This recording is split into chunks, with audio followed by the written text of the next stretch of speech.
말씀입니다. 오늘 말씀의 제목은 기도하며 통곡하며입니다. 갑자기 밖에 비가 엄청 오고 있는 것 같아요.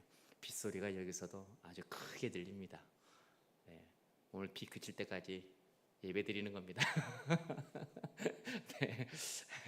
어서 비가 그칠 수 있도록 또 우리가 기도를 해야 되겠네요.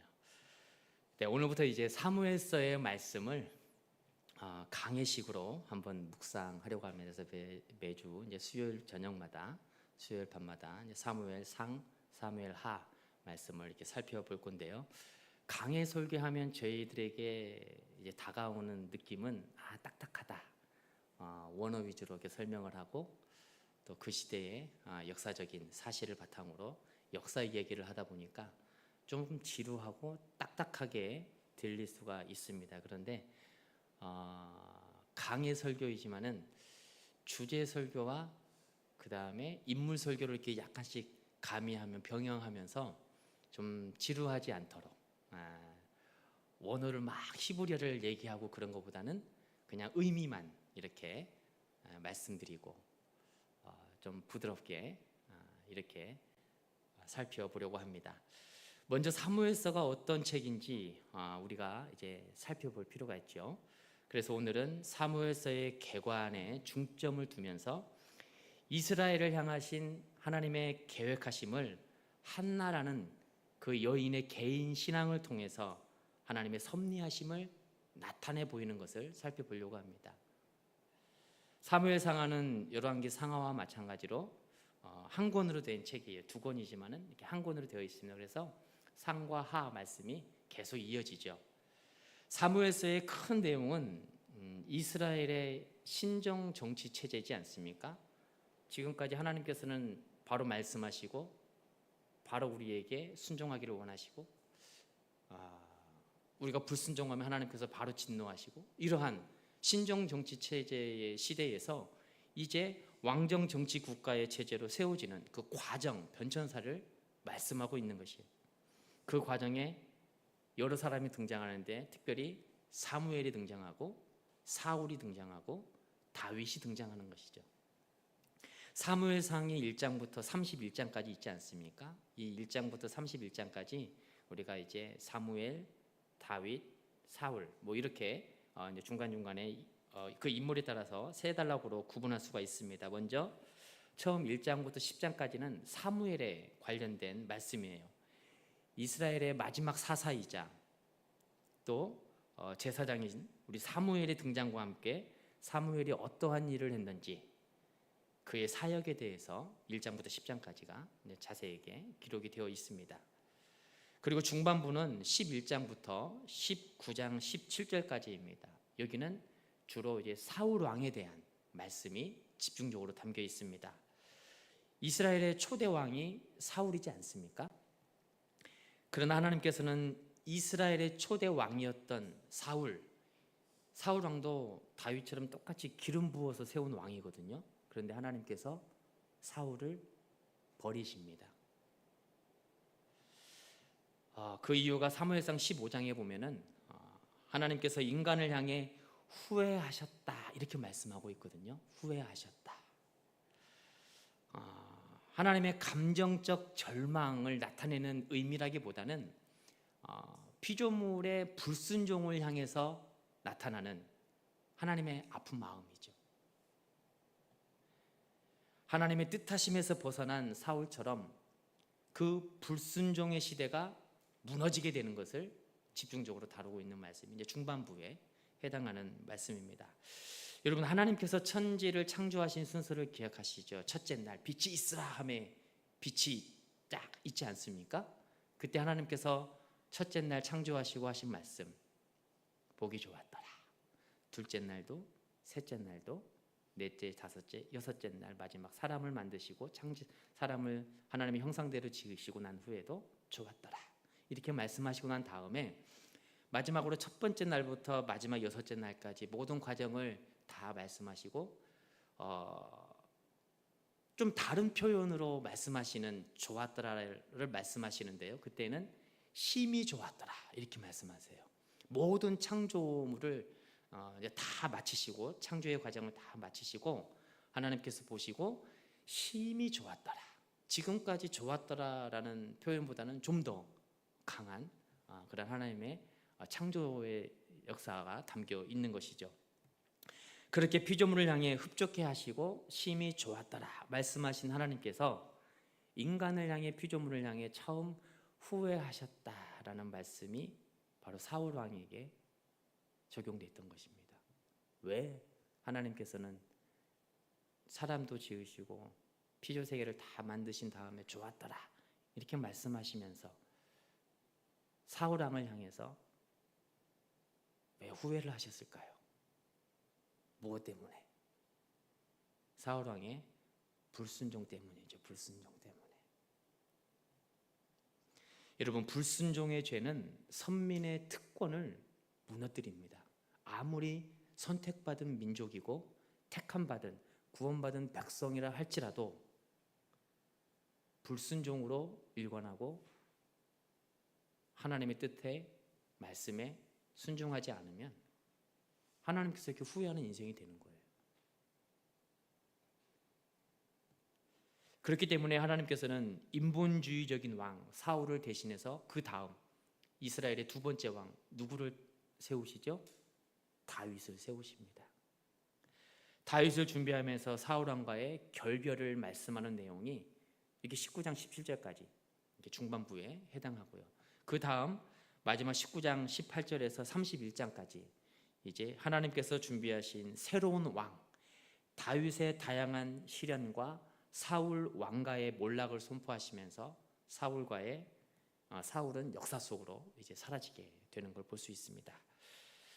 물론 이 중에서 가장 많은 분량을 차지한 인물이 다윗이죠. 그리고 사무엘서가 사무엘과 사울과 다윗의 역사적인 이야기이긴 하지만 그 중심에는 하나님의 주권이 담겨 있어요. 하나님의 섭리하심, 하나님의 계획하심이 이 성경적인 거대한 주제라는 것을 말씀하고 있습니다. 하나님께서 이스라엘을 하나님의 나라로 세워가시면서 다윗처럼 하나님의 마음에 합한 자를 세우기도 하시지만 또는 사울처럼 불순종한 사울처럼 하나님을 떠나버린 사울처럼 멸하시기도 한다라는 것을 우리는 말씀을 통해서 발견할 수 있어야 합니다. 이러한 하나님의 주권이라는 전체적인 핵심을 기억하면서 우리가 이제 매주 수요일마다 사무엘서를 살펴보고자 합니다.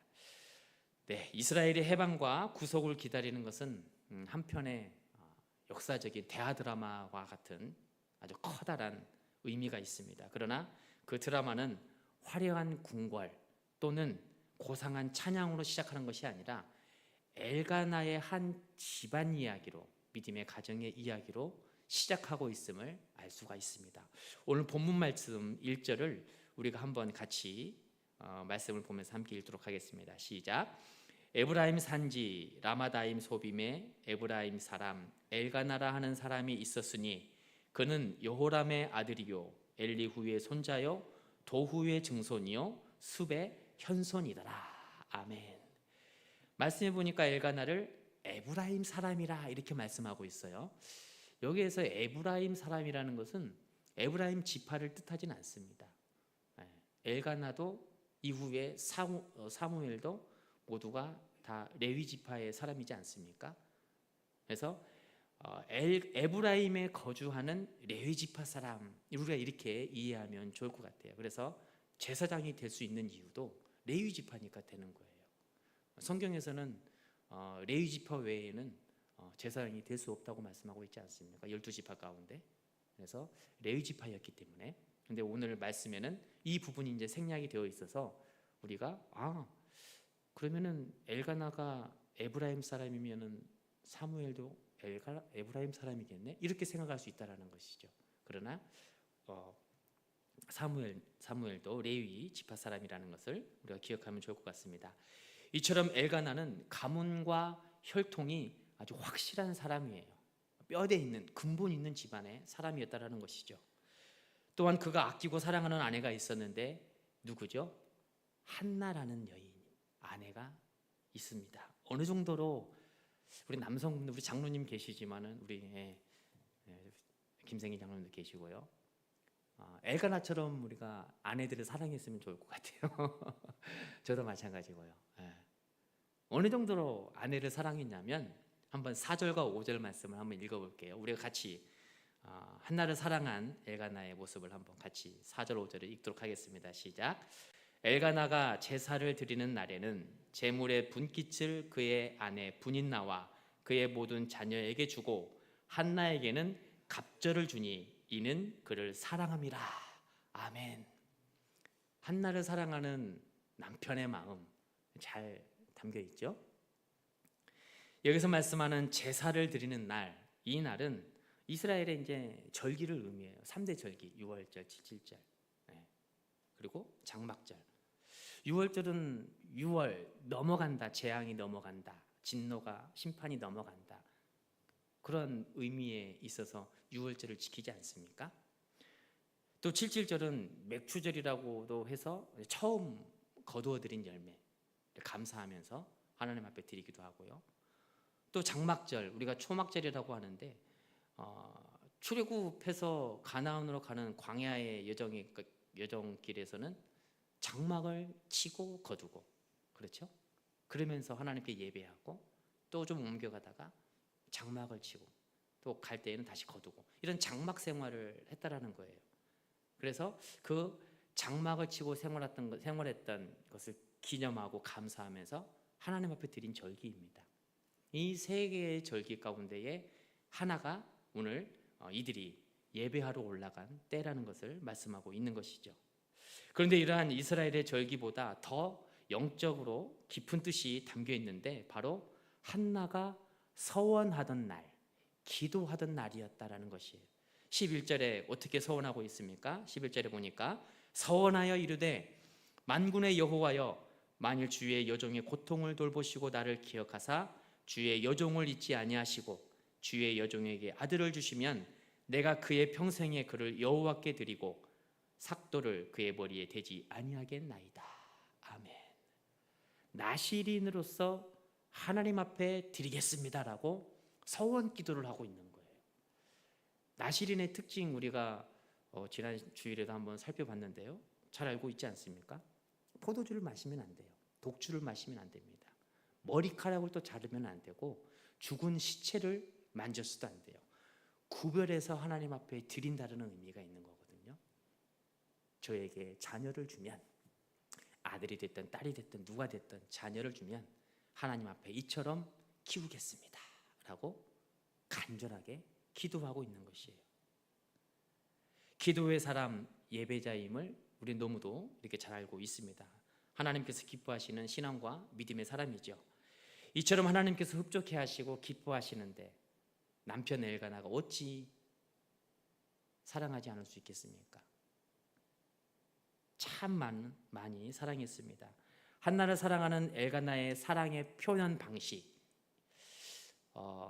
분인나가 보면은 조금 불공평하다, 너무 차별한 게 아니냐 이렇게 생각할 수도 있지만 이유가 있는 것이에요. 엘가나가 어떻게 사랑하고 있냐면 5절처럼 제물의 분깃을 갑절이나 주었다 이렇게 말씀하고 있거든요. 갑절이나 주었다. 여기 갑절이라는 단어는 이제는 양적인 의미로 두 배를 의미하고 있고 또 가치적인 의미로 중요하고 좋은 것을 의미하고 있습니다. 갑절이라는 단어는 또 하나 숨은 뜻이 있는데 슬프다라는 의미도 담겨 있어요. 이런 의미를 종합해 볼 때 지금 남편 엘가나는 아이가 없는 한나를 바라보면서 긍휼함으로 그렇게 바라보고 있는 거예요. 얼마나 마음이 아플까. 마음으로는 슬퍼하지만 겉으로는 아내를 위하면서 특별히 좋은 것, 그것을 한나에게 주었던 것입니다. 그 특별히 좋은 것이 바로 제물의 분깃이죠. 예배하러 드릴 때, 제사할 때에 그냥 제사하지 아니하고 제물을 준비해 가지 않습니까? 구약에서 하나님께 제물을 드릴 때에는 레위기에서 말씀하고 있는 것처럼 기름과 간에 덮인 그 커플과 콩팥, 가슴, 오른쪽 다리를 제외한 전부를 드리는 거예요. 이 제물은 예배에 참여한 모든 사람들이 이제 예배를 다 마치고 난 다음에 식탁의 교제를 나눕니다. 그때 이제 사용되는 거거든요. 그런데 엘가나는 우리가 이제 음식이 있고 고기가 있으면 제일 맛있는 부위가 있잖아요. 제일 먹고 싶은 부위가 있잖아요. 이것을 딱 두었다가 한나에게만 주는 거예요. 분인나에게 안 주고. 우리 장모님들, 우리 권사님들 그렇게 사랑하셔야 되는데 그렇죠. 네. 자식들 주지 마시고 네. 우리 권사님 그렇게 주셔야 되고 챙겨 주셔야 돼요. 그렇죠. 이처럼 한나는 남편에게 참으로 귀한 사랑을 받았습니다. 그런데 사랑을 받았는데 아픔이 있어요. 아이를 갖지 못하는 슬픔, 아픔. 2절에 이렇게 말씀합니다. 그에게 두 아내가 있었으니 한 사람의 이름은 한나요, 한 사람의 이름은 분인나라. 분인나에게는 자식이 있고 한나에게는 자식이 없었더라. 참 아픈, 슬픈 인생을 살아가고 있습니다. 요즘 같으면 불임에 대한 다양한 검사와 치료가 많이 있지 않습니까? 도움을 받을 수가 있어요. 그러나 그 시대에는 의술적인 도움을 받지 못하는 시대입니다. 요즘은 아이를 갖지 못하면 왜 갖지를 못하는지, 들어서지 않는지 이유와 원인을 의술의 도움으로 알 수가 있어요. 그러나 그 시대에는 이유도 몰라요.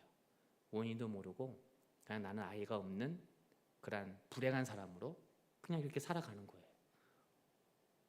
희망도 없습니다. 그런데 한나의 아픔은 아이를 갖지 못하는 불임으로 끝나지 않아요. 구약의 독특한 특징 가운데 하나가 먼저 처음에 나오는 게 장자이고 첫째라는 의미거든요. 오늘 말씀에도 보면은 2절의 말씀처럼 한나가 먼저 나오고 분인나가 나와요. 그러면은 엘가나의 첫째 부인은 한나가 되는 거고 둘째 부인은 분인나가 되는 거거든요. 그런데 순서가 바뀝니다. 이 바뀌는 순서의 기준이 아이의 유무에 따라서, 저희도 예전에 아이를 낳지 못하면 집으로 쫓아보낸다는 칠거지약이 있었잖아요. 그만큼 대를 잇는 것이 굉장히 중요한 그런 시대를 우리가 보냈었는데요. 이 성경의 흐름도 역사도 마찬가지예요. 그래서 아이가 있느냐 없느냐에 따라서 소열이 바뀌기도 해요.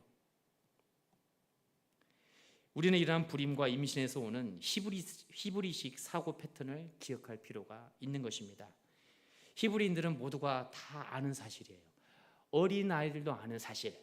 시집을 가면 반드시 아이를 출산해야 된다. 이 공식은 어린 아이들도 다 알고 있었다라는 거예요. 아이를 출산하지 못하면 안 되는 것입니다. 두 가지 이유로 임신하지 못한 사람은 두 가지 이유가 있는데요. 첫 번째는 하나님의 징계와 심판 때문에 무언가 잘못한 일이 있을 거야. 그래서 하나님의 징계와 심판으로 인해서 아이를 갖지 못한다. 이렇게 생각하기도 하고요. 또 하나는 하나님과의 관계가 단절되었다라는 거예요. 참 너무도 슬픈 일이죠. 하나님의 사람으로 선택받은 사람이 기도를 아무리 해도 하나님께서 응답을 안 해주세요. 저 여인은 하나님과의 관계가 끊어진 사람일 거야. 분인나는 이걸 가지고 한나를 괴롭히고 있는 거예요. 아무리 기도해도 소용없다라는 거예요. 그런데 아이러니하게도 그럼에도 남편의 사랑을 독차지하고 있는 아내는 한나였습니다. 아이가 있는 분인나가 아니라 아이가 없는 한나라는 것이죠. 그래서 그럴까요? 분인나는 더 속이 뒤틀리죠. 한나를 더 괴롭힙니다. 어느 정도로 힘들게 하고 괴롭혔는지 우리가 6절과 7절 말씀을 함께 같이 읽도록 하겠습니다. 6절, 7절 같이 읽습니다. 여호와께서 그에게 임신하지 못하게 하심으로 그의 적수인 분인나가 그를 심히 격분하게 하여 괴롭게 하더라. 매년 한나가 여호와의 집에 올라갈 때마다 남편이 그같이 하매 분인나가 그를 격분시키므로 그가 울고 먹지 아니하니. 아멘. 여기에서 격분하다라는 단어가 두 번 반복이 되어서 나옵니다. 이 격분하다라는 단어는 하나님의 진노를 의미하는 단어거든요. 하나님께서 진노하실 때, 심판과 징계를 내리실 때 어떨 때 진노하십니까? 불순종할 때. 이스라엘 백성들이 광야를 지나서 가나안으로 가는 과정 가운데에 불순종하고 불평하잖아요. 원망하잖아요. 그럴 때 하나님께서 진노하잖아요.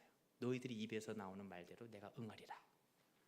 그래서 출애굽 1세대의 모든 사람들이 다 죽어요. 광야에서. 갈렙과 여호수아만 빼고. 그만큼 하나님께서는 불순종에 대한 큰 의미로다가 진노와 심판, 이게 바로 여기에서 말씀하는 격분하다라는 의미예요. 그런데 이 격분하다라는 의미를 분인나가 한나를 향해서 쏟아붓고 있는 거예요. 당하고 있는 한나는 얼마나 힘들까요? 얼마나 괴롭힘을 당했는지 알 수는 없지만 말씀을 보면 우리가 짐작할 수 있습니다. 7절 상반절에 보니까 매년 남편을 따라 예배하러 갔다. 정확히 몇 년인지는 몰라요. 그런데 수년이 흘렀어요. 그 수년 동안 계속 괴롭히는 거예요. 아이를 갖지 못한 것도 서러운데 동서한테 무시당하고 괴롭힘을 당하고 있으니 한나는 오죽했을까요? 성경은 이러한 한나의 고통을 10절에 이렇게 말씀합니다. 한나가 마음이 괴로워서 여호와께 기도하고 통곡하며. 한나의 심리적 상태를 나타내는 괴롭다라는 단어는 성경에 굉장히 많이 자주 등장하는 단어입니다. 먼저 출애굽기 15장에 보면 이스라엘 백성들이 애굽에 나와서 이제 출애굽했지 않습니까? 그래서 가나안으로 가는 과정 가운데에 한 사흘길쯤은 이제 출애굽해서 사흘길쯤 가는데 목이 마른 거예요. 물이 나오지 않습니다. 얼마나 괴롭고 힘들었을까요? 그런데 마라에 이르렀을 때 물이 딱 있는 거예요. 야, 이제 우리가 살았다. 갈증을 해소할 수 있겠구나. 우리가 이제 먹을 물이 있으니 어서 마시자 하면서 벌컥벌컥 마셨는데 물이 써서 먹지 못하였더라. 성경은 그렇게 기록하거든요. 출애굽기 15장 23절 말씀 한번 띄워주시면 우리가 또 함께 같이 읽도록 하겠습니다. 시작. 마라에 이르렀더니 그곳을 물이 써서 마시지 못하겠으므로 그 이름을 마라라 하였더라. 아멘. 괴로움의 심정이 굉장히 잘 담겨 있죠. 정말 갈증나서, 우리는 잠깐 갈증나서 물을 막 찾아서 먹으면 시원하다, 갈증이 해소될 때. 그런데 물을 먹지 못하면 막 우리도 신경이 굉장히 날카로워지지 않습니까? 배가 고파도 마찬가지고. 이 사람들은 사흘길을 이렇게 와가지고 물을 마셨는데 써서 먹지를 못하니 얼마나 힘들었을까요? 그 괴로운 상황처럼 한나가 괴로움을 당하고 있는 것입니다. 또 룻기를 통해서도 우리가 알 수가 있습니다. 나오미는 그의 두 아들 말론과 기론을 데리고 이방 모압 땅으로 이사를 갑니다. 우리 이제 한번 잘 살아봅시다. 아들하고 함께 객지로 가죠. 그래서 한 10년 정도 살면서 자녀들 다 결혼시키고 이제 어느 정도 좀 자리도 잡고 잘 살고 있어요. 그런데 이게 웬일입니까? 갑자기 아들 둘이 죽은 거예요.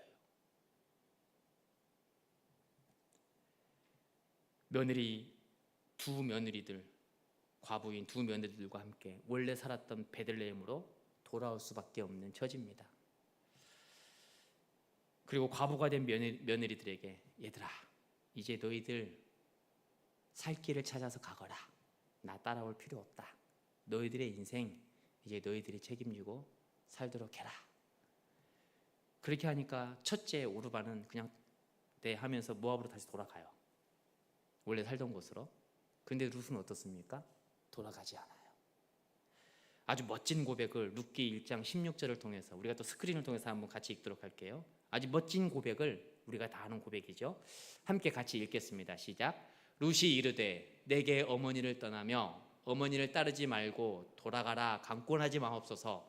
어머니께서 가시는 곳에 나도 가고 어머니께서 머무시는 곳에서 나도 머물겠나이다.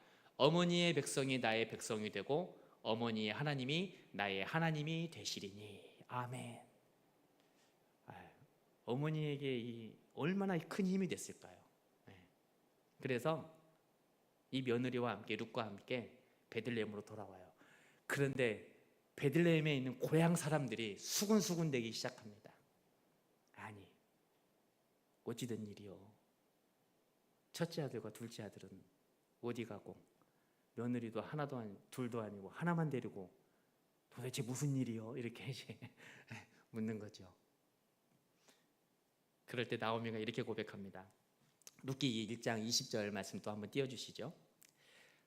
함께 같이 읽겠습니다. 시작. 나를 더 이상 나오미라 부르지 말고 나를 마라라 부르라. 이는 전능자가 나를 심히 괴롭게 하셨음이니이다. 아멘. 이스라엘 백성들이 사용했던 마라라는 단어를 똑같이 마라라고 사용하고 있습니다. 전능자가 나를 심히 괴롭게 했다. 사람들의 그 눈초리, 고향에 돌아갔을 때 환대받지 못한 그 상처, 그 아픔, 한나가 지금 느끼고 있는 거예요. 분인나로부터. 너무도 괴롭지 않겠습니까? 그러나 분인나는 어떻습니까? 아이가 있음에도 불구하고 남편의 사랑을 받지를 못해요. 참 심통의 날만도 하죠. 얼마나 한나가 미웠을까요? 한나는 아이도 없는데 왜 나보다 더 사랑하지? 내가 뭐가 부족하지? 열등감에 빠져 있을 수도 있고요.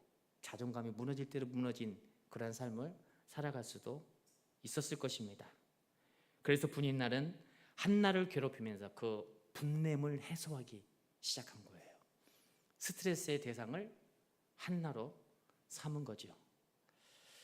여러분 참으로 아이러니하지 않습니까? 한나는 절망 속에서도 사람을 하나님께 간구하는 기도를 선택하는 반면에 분인나는 만족함 속에서도 사람을 괴롭히고 아픔을 주는 더 가지려고 하는 탐욕을 선택하고 있어요. 없는 사람과 있는 사람이 왜 이렇게 서로 다른 선택을 하며 살아가는지 우리는 참으로 아이러니합니다. 여러분 바라옵기는 어떠한 상황 속에서도 한나처럼 기도를 선택하는 믿음의 사람들이 되시기를 바랍니다. 상황과 환경을 따라가는 신앙이 아니라 하나님 중심성과 하나님 말씀으로 세워지는 그런 믿음의 사람들이 되시기를 바랍니다. 이처럼 분인나가 격분하면서 괴롭혀도 한나는 절망하지 않아요. 절망 대신 소망으로 하나님께 예배합니다. 3절에 이 사람이 매년 자기 성읍에서 나와서 실로에 올라가서 만군의 여호와께 예배하며 제사를 드렸는데 엘리의 두 아들 홈니와 비느하스가 여호와의 제사장으로 거기에 있었더라. 아멘. 또한 10절과 11절의 말씀에서도 한나는 하나님께 작정하고 기도하며 서원하며 고백하지 않습니까? 10절에서는 괴로움과 함께 통곡이라는 단어를 사용해요. 한나가 마음이 괴로워서 여호와께 기도하고 통곡하며, 여기서 말씀하는 통곡은 단순한 슬픔을 나타내는 통곡, 애통함이 아닙니다. 억울한 눈물도 아니에요. 우리가 팔복의 영성을 살펴봤던 그 애통한 자 우리가 살펴봤지 않습니까? 주님께서 십자가상에서 여인들이 예수 그리스도를 바라보면서 울 때에 나를 바라보면서 울지 말고 너희 자녀들을 구원하지 못하는 너희 자녀들을 바라보면서 울어라 이렇게 말씀하지 않습니까? 영혼 구원에 관련된 애통함이에요. 아까도 우리가 한나가 분인나에게 구박받는 이유를 두 가지를 찾아봤잖아요. 그 중에 하나가 하나님과의 단절, 하나님과의 관계가 끊긴 그 모습, 구원받지 못한 그 모습이 한나에게는 너무 더 큰 고통인 겁니다. 그래서 부르짖고 애통하면서 기도하는 거죠. 자신의 영혼을 위해 하나님께 간절히 기도하는 애통함입니다. 하나님이 아니면 이제 저는 더 이상 갈 곳도 없습니다. 의지할 곳도 없고요. 머무를 곳도 없습니다. 저에게 제발 은혜를 주십시오. 자녀를 주면 나시린으로서 오직 하나님만 섬기는 사람으로 기르고 양육하겠습니다. 하나님의 은혜만을 갈구하면서 기도합니다. 그러자 하나님께서는 한나의 이러한 간절한 간구에 응답하시죠. 아들을 허락하셨는데 누구입니까? 사무엘을 주세요. 사무엘이라는 이름의 뜻, 하나님께서 들으셨다. 간절히 그렇게 기도했더니, 서원하여 기도했더니 하나님께서 들으셨다. 그래서 사무엘을 허락해 주십니다. 여러분, 하나님께서는 불임이라는 고통 가운데 있는 한나에게 사무엘을 주심으로 그의 인생을 완전히 바꾸십니다. 우리는 이와 같은 사실을 통해서 이스라엘을 세우시는 하나님의 계획하심과 섭리하심이 한 절박한 여인의 눈물 어린 기도에서부터 비롯되었다라는 것을 기억할 필요가 있는 거예요. 아이를 갖지 못한 한 여인의 고통스러운 삶에서 우러나온 통곡의 기도가 이스라엘의 역사를 바꾸어 갑니다. 그 기도의 힘이 얼마나 위대한지를 보여주고 있는 거예요. 한 사람이 기도할 때에 한 민족이 변화되는 것을 말씀하고 있는 것입니다. 그렇기 때문에 여러분, 기도는 해도 되고 안 해도 되고 하는 선택의 문제가 아니라 필수인 거예요. 반드시 기도를 해야 되는 거예요. 한나라는 여인은 누가 봐도 실패하고 초라한 인생으로 살아가던 사람을 보여주고 있습니다. 오늘날 우리가 일상과 일터에서 살아가면서 실패를 의미하는 모습이 한나의 인생이에요. 한나의 인생처럼 살아가는 사람들이 이 땅에도 참으로 너무도 많이 있어요. 초등학교 6년, 중학교, 고등학교 3년, 또 6년 이렇게 공부해서 자기가 원하는 대학에 열심히 가기 위해서 시험을 준비하지 않습니까? 그런데 원하는 대학을 가지 못해요. 절망합니다. 대학을 졸업하고 취직을 해야 되는데 잘 되질 않아요. 그래서 또 공부를 하죠. 석사 과정을 밟고, 그래도 안 된다고 해서 박사 과정을 밟아요. 그리고 나와서 여기저기 이력서를 넣어도 불합격, 면접을 봐도 불합격. 참으로 힘든 시대를 살아갑니다. 또한 젊은 신혼부부들 아이를 갖기 위해서 참으로 너무도 많이 애쓰는 그런 모습을 볼 수가 있어요. 우리가 한나를 통해서 기억해야 될 것, 기억하고 통곡하는 신앙이에요. 누가 봐도 초라하고 실패한 인생이지만 기도의 끈을 놓지 않으면 그 인생이 바뀐다는 거예요. 하나님의 은혜로 채워진다는 것을 말씀하고 있는 것입니다. 기도하는 인생은 무너지지 않고요, 기도하는 자녀들 하나님께서 세우신다라는 이 말씀을 우리가 꼭 기억할 필요가 있는 것입니다. 뿐만 아니라 한나의 기도를 통해서 이스라엘이라는 나라는 다시 회복이 되고 하나님의 인도하심을 받게 되는 놀라운 은혜를 누리게 됩니다. 여러분, 포기는 언제 쓰는 단어라고 그랬죠? 김치 담을 때. 조금 있으면 이제 김장철 겨울 돌아오는데 그때 이제 포기 많이 쓰시고, 우리 신앙인에게 있어서는 포기라는 단어를 쓰면 안 되는 거예요. 절망이 오고 낙심이 와도 기도의 끈을 놓지 않고 누구처럼 한나처럼 붙들어야 되는 거예요. 기도하며 통곡하며 하나님 살려주세요. 기도해야 되는 것이에요. 여러분, 이성과 상식은 우리끼리 있을 때 통하는 단어입니다. 하나님께는 우리의 이성과 상식, 합리적인 그런 단어가 통하시는 분이 아니에요. 그런 단어가 통하시는 분이 아니에요. 우리의 이성 속에 갇혀 계시는 분이 아닙니다. 여러분, 기도하시면 되는 거예요. 어떠한 문제든지 우리가 하나님 앞에 매달리고 하나님 앞에 기도하며 통곡하며 애통해하는 마음으로 부르짖으면 그 길이 열리게 되고 닫혀있던 문이 열리게 되는 것입니다. 그럴 때에 이스라엘이라는 역사가 이 한나의 여인의 그 기도를 통하여서 변화되고 다시 세워지는 것처럼 우리의 가정이 그렇게 세워지는 거예요. 우리 미랄교회가 그렇게 세워지는 것입니다. 여러분, 기도하는 그러한 한나의 모습을 보면서 우리가 매일매일 그 한나의 영성을 통해서 기도함으로 하나님 앞에 새롭게 세워지는 우리 가정과 우리 미랄교회가 되기를 축복합니다.